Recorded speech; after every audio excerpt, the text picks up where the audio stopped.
पुणी थरे मातिले सिंधी चोरी लुटेरा धौली थाना अंतर्गत लिंगीपुर नाथपुर अंचल रे आपण देखुथिबे आमे जो घरे अछु आपण से घर दृश्य टिके देखंतु। ये गडरेज को संपूर्ण भावे भांगिकी ता भितरे थिबा टंका सुना गहना सबु किछि लुटि नै जाइछंती। दुईटी हार दुईटी चेन एई भली भावे व्यापक परिमाणर सुना गहना एवं ता सहित पाखापाखि 70,000 टंकार कैश लुटि नै जाइथिबा अभियोग हेछि। पुलिस पहुंची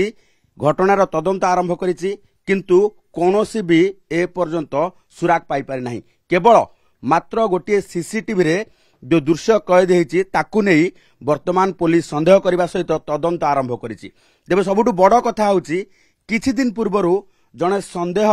जनक व्यक्ति को पुलिस रो जिम्मा दिया जाइथिला। तेबे पुलिस ताकू नै कोन कार्यानुष्ठान नेला कोन तांको ऊपर कार्यानुष्ठान नेबा सहित से चोर ना नाही से लुटेरा ना नाही से पर्यंत पुलिस कोन कार्यानुष्ठान तांको ऊपर नेइछि लोक माने जेहेतु जानि पारु नाहंती से माने एबे संदेह करूछंती। एई भली भाबे किछि संदेहजनक लोक आसी लुट तराज करि थाई पारंती। तेबे आपण देखुथिबा ए दृश्य निश्चित भाबे आपण को विस्मित करिवो एइथि पई जे राजधानी भुवनेश्वर रे जेतेबेले पूरा कड़ाकड़ी सुरक्षा व्यवस्था ग्रहण करा जाउची सेतेबेले आपण टिके घर छाड़ी चली गले एई भली भाबे लुटतराज हेबो। एवं सुना गहनार दाम तो आपण जानिले एबे भी सुना गहना जेते हाई रेट अछि सेति पई वर्तमान लुटेरा माने केवल गहना गांठी लुटुछंती। आमे प्रतिक्रिया नबा कोन कोन जाईची घरु आपनको नाटा कोन रंजिता महाराणा कोन कोन आपनको घरु जाईची ए पर्यंत मोर जाईची दुईटा हार आज्ञा दुईटा मंगलसूत्र आज्ञा तापरे कान फुल दिहळ तापरे पाउजी 3 हळ ब्रेसलेट दिहळ तापरे झुंटिया एमती मुदी आ हार दीटा घरे केही नथिले ना आमे घरे केही नथिलु कोड जाईथिले सब आमे यात्रा देखिबा पई जाइथिलु यात्रा देखिबा पई आज्ञा मेडिकल रु यात्रा देखिबा पई आमे जाइथिलु रे केते माने कोन आसी सकाल दीटा आज्ञा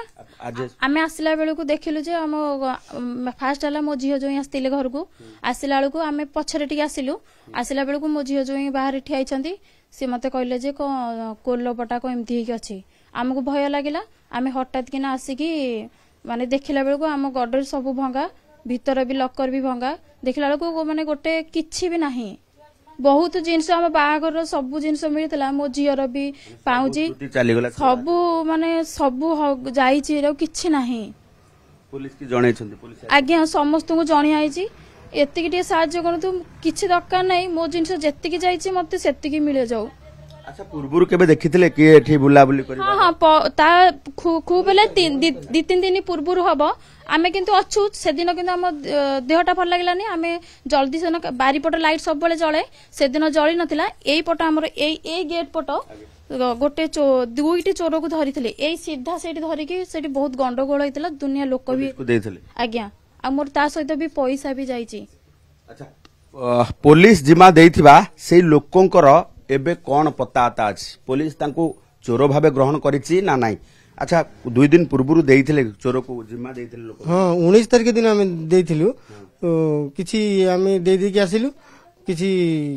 रिप्लाई पाइलुनी तापरे काली जाइथिलु गोटे काम रे आसिला बेलू देखिला बेलू एमती सकाळु आसी पहुंचला बेलू एमती भंगा भंगी हो जाइछि आ देखि कि मुंडो किछि काम कोनी केते टंका 70,000 टंकाटा जाइछि कैश कैश बाकी सुना तार मंगलसूत्र बाउटी मोर चेन मो झीर कान फुल ताजा देइथिले एबे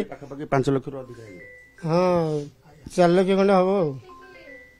ये निश्चित भावे चिंताजनक विषय कारण सुना दर जेते बेले हु हु होई बढ़ुची सेतिकी बेले लुटेरा माने सुना गहना को टार्गेट करूछंती एवं घरे केही नथिबा बेले एबे घर को आसी